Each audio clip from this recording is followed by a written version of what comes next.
বন্ধুরা দেখেন এই যে সাঙ্গের চলে আসছি। এগুলো কিন্তু জেঙ্গাগুলো কিন্তু শুকিয়ে গেছে। শুকানোর কারণে কিন্তু এগুলা আর বিক্রি করা যাবে না। যেহেতু বিক্রি করা যাবে না, এগুলো খাওয়া যাবে না। এই যে দেখেন এদিকে কত বড় বড় জেঙ্গা। এগুলোকে আপনি কী বলেন তবে আমরা জানি না। এই যে দেখেন হচ্ছে আমার সাংটা দেখেন কত বড়, কিন্তু শুকিয়ে গেছে। এগুলা কিন্তু বিসি আছে, এগুলো বিসি কিন্তু আমরা করবো, সংরক্ষণ করার ফলে কিন্তু এগুলো থেকে আবার আমরা বীজ বনে গাছ ফলাবো। দেখেন এই দেখছেন কত বড়। এই যে এই পাশে দেখেন এবং বিভিন্ন দিকে আছে, যেখানে এইদিকে কতগুলো দেখেন, দেখছেন বন্ধুরা। এই যে আবার এ পাশে দেখেন একটা খাসা আছে। এটা কিন্তু খাওয়া যাবে। দেখেন এগুলো খাওয়া যাবে। দেখেন এই যে দেখেন শুকিয়ে গেছে।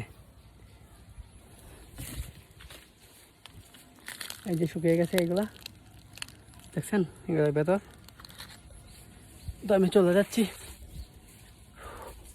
অবশ্যই যারা ভিডিওটি দেখবেন লাইক কমেন্ট করে দিবেন, বুঝছেন বন্ধুরা। চলে যাই।